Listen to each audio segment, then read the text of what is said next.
promised, we're opening up our afternoon of media with Brian Vickers.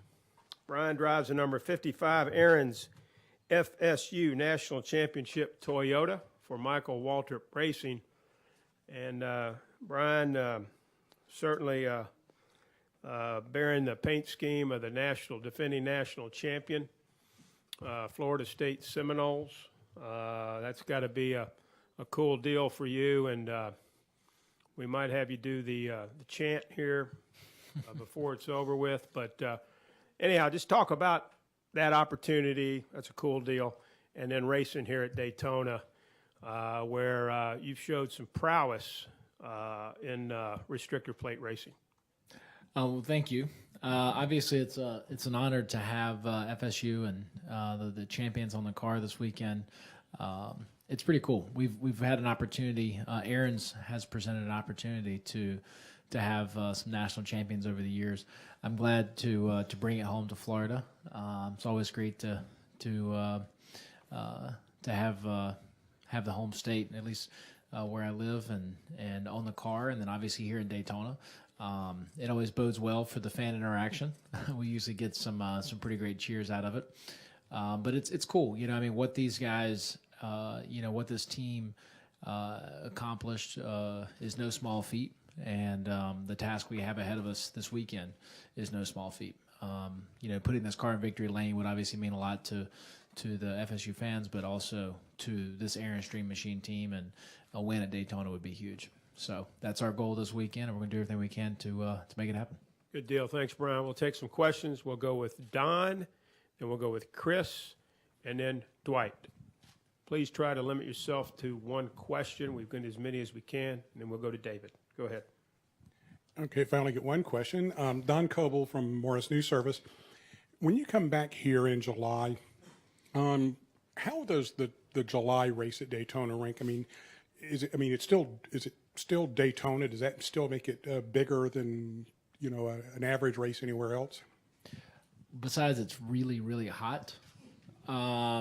It does. I think that a win at Daytona is a win at Daytona, and this race has a tremendous amount of meaning. We always put a lot of emphasis on the Daytona 500, but to walk out of here with a trophy and to be in victory lane at Daytona, I think still carries a lot of meaning, regardless of which race it is. We'll go to Chris, Dwight, and David. Chris Knight, CatchMess.com. Brian, can you talk about Aaron's commitment to work with these local colleges to try to bring in new demographics to work with NASCAR, or try to bring those college diversities and programs and whatnot over to NASCAR? Yeah. I think it's a national emphasis they have on education, period. A lot of it is honoring the national champions in this particular situation with FSU, but it's also, it goes deeper than that. I spent this morning a couple hours with the Boys and Girls Club from various regions in this area. We've done it a couple times this year. It's something that they spend a lot of time and energy on to help promote education. All the way through to the college level, but also starting really young. We've spoken to kids, and actually the whole team. They bring the whole team out: Billy, the engineers, Jeremy, the shocks, and Kevin on tires, and speak to all these kids about one particular emphasis is STEM, science, technology, engineering, and math program. So it's something that's important to them as a company, and then obviously their involvement in the sport is important to them as a company, and they have a huge fan base here, and they try to kind of tie it all together. But bringing the kids out here and showing them how important an education is into the workplace, particularly in this sport, is a big part of it. And I think this college tie-in is all kind of part of that national reach they have to promote education. We'll go to Dwight, David, and then to Jerry. Go ahead, Dwight. Dwight Drum, RaceState.com. Brian, you have the distinction of being the only NASCAR driver to have skydived over Daytona. What's your take on Daytona Rising as it grows up into the sky? It just seems like more things to hit now. Not that there weren't plenty at the time that I jumped. That was one of the coolest experiences of my life. The opportunity to skydive, period, is something I've really enjoyed. But the opportunity to jump into Daytona really cool. At that time we were pushing to actually do it for the race, but NASCAR wasn't a big fan of that one. They were just like, we don't need you like landing in the grandstands right before the race.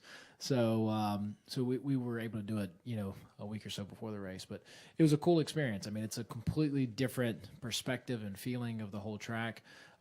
As far as more specifically to your question about Daytona Rising and the upgrade to the facility, it's fantastic. I mean, I think it's great. We've seen so many sports complexes around the country as they either get built new or get rebuilt, refurbished, just kind of continually step up the quality for the fans, I guess you could say, the quality of entertainment, the quality of seating, like escalators, for instance, something you don't really see at a lot of NASCAR tracks, but you see it everywhere else. So I think it's fantastic what ISC is doing in here at Daytona, and I can't wait to see it at more facilities. Let's go to David Caravello, Jerry, and then Woody Kane.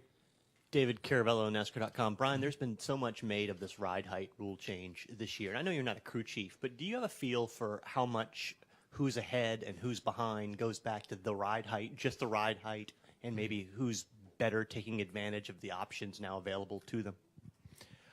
There's a constant evolution in the sport of guys, adapting to rule changes and pushing rule changes to the boundary. And I think that has certainly played in a lot into what's going on this year. The ride height rule change itself, I think is good. There's no reason a car needs to be floating through the air at 6 inches off the ground. When you lose your downforce, I think it just makes it more difficult in traffic. So I'm all for the change. I think it's been a good change, and the racing has proven that.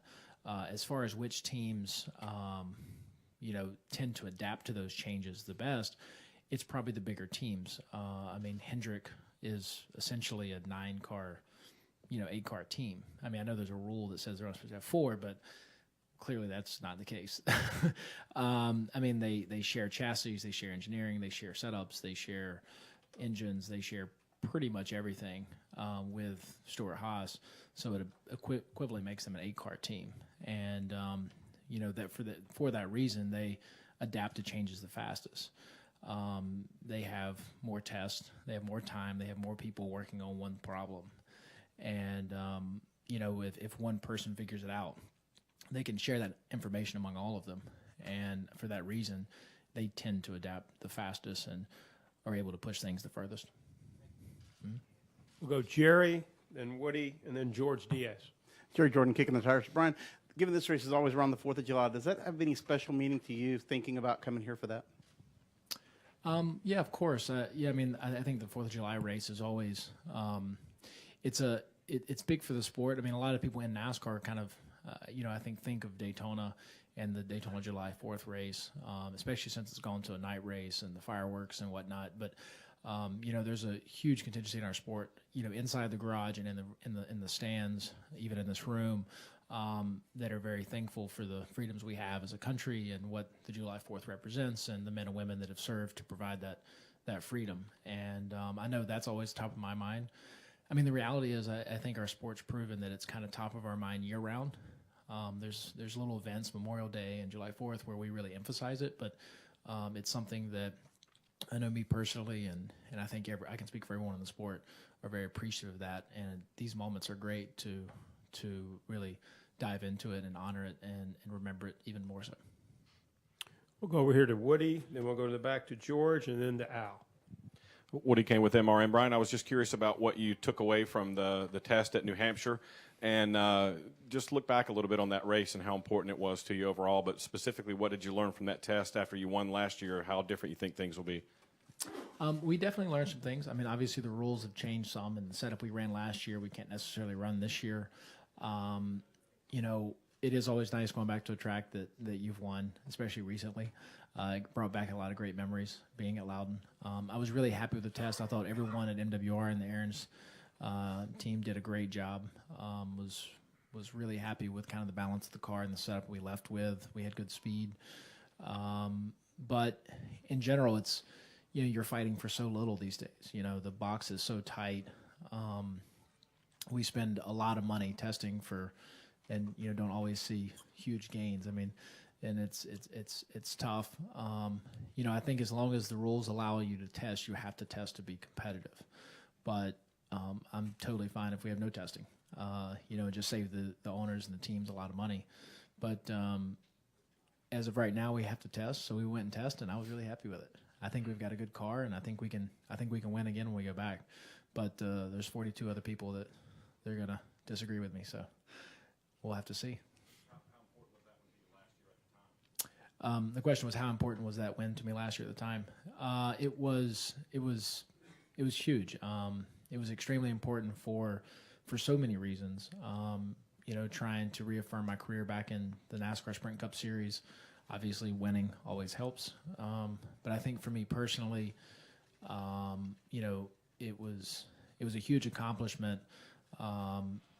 Going from not knowing if I would ever race again, ever, and to being back in victory lane in the Sprint Cup Series, which was a goal. I mean, my ultimate goal when I decided to come back was to win, but to also win a championship. And, but that was a huge step in the right direction. And I was just so thankful to have the opportunity to race in the 55 car with MWR and Aaron's and Toyota.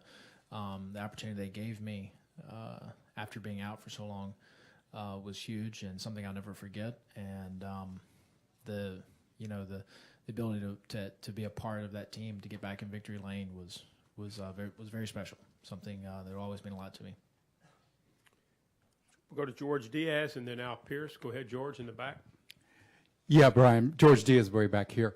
Can you talk about your interest as in college football? I mean, are you a big fan? Are you a fan of the Knowles or dare say some other team? Or how much do you get to follow given your schedule and whatnot? The good thing for this program that Aaron's puts together, where we honor the national champions, is I really have no dog in the fight. So I don't actually watch a tremendous amount of college sports. My heart and focus has always been in racing. So I don't, so it's easy for me to say I don't actually have another favorite team because I don't. But I think what the opportunity, what Aaron's has done with this is give me a chance to meet some really amazing athletes that I have a tremendous amount of respect for. Just because I don't watch college football every weekend doesn't mean I don't respect what they do. I know it's incredible. Just being at a football game or being on the sidelines and watching these guys play at the very best is truly amazing. And what the coaches do to bring, a group of kids together to perform a task at that level, knowing they're only going to be together for X amount of years because they've always got seniors graduating and freshmen coming in. I think the task of a college football coach is really, in a certain way, unprecedented in sports. It's they always have this constant rotation, but they're tasked with creating and sustaining these incredible sports programs. So there's a lot to be learned by that, and the opportunity to have them on a car is something really cool. Obviously, living in Florida, I'm glad it's a Florida team, and hopefully we can go out there and get them a win at Daytona. I haven't yet, but we will throughout the weekend. Yeah. All right, 3 more questions. Al, over to the left. Yeah, Brian, Al Pierce from Auto Week. Is there any way you can explain to us or quantify how pressure builds toward Richmond if you haven't won a race yet? Does it multiply each week, get bigger and bigger and bigger, or is it all the same pressure from now through Richmond weekend? I think the pressure's, is for the most part constant in the sense that your job is to go out and win, and you want to win. So you do everything you can to win every single weekend. Whether it's the first race at Daytona, there's pressure behind that, right? There's only one a year, so you only get one shot at it, each year, and there's no chance, there's no guarantees that you'll get another one the following. So, as far as making the chase and racing for the championship, that pressure builds in the sense that I don't know that, Richmond win doesn't count any more or less than the Daytona 500 win is in regards to the championship. But by the time you get to Richmond, and the closer you get to Richmond, your opportunities start to shrink. And, I think when you don't win Phoenix, it's like, okay, well, there's, 24 more races that I've got a chance to win. When you don't win, a race, the closer you get to Richmond, I don't know the exact schedule in my mind. Like when you don't win the July 4th Daytona 500, you haven't won yet. You obviously, okay, well, we've only got so many more chances to win. But at the end of the day, I really personally try to. Obviously, that's in the back of my mind. I'm not. I'd be lying if I didn't say I thought about it. But I really just try to live in the moment and focus on the moment. And every single time I get in that race car, every single time I work with a crew, I just try to put my very best forward and do it with honesty, integrity, and passion, and that's all I can do. And if that's not enough on a given weekend, that's just not enough. But you as long as you put your very best on the table every single week, you walk out of there and you go on to the next one, and you just get on with it. Someone told me a quote recently: "Give up all hope of a better past." Because there's nothing you can do to change it. So you kind of just have to get on with it. And, I think part of that is just living in the moment and focusing on winning, doing the best we can today in practice, doing the best we can tomorrow in qualifying, and doing the best. Wait, is today Friday? Yeah. Doing the best we can tomorrow in the race. Is today Friday or Thursday? Thursday. The whole week just kind of blends together.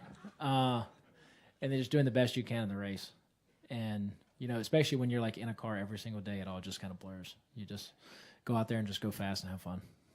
Two more questions. Don Coble in that bright orange shirt, and then Jeff So Hood. you did get your second question in.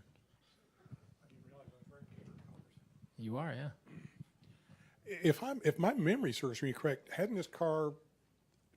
Didn't the football team at Florida State? They've already seen the car. Wasn't it unveiled during their spring game? I believe so. Yeah, I believe it was unveiled at the school. And Yep. what was the reaction? I'm not sure. I wasn't there. I've been kept pretty busy this year. I think it was extremely positive.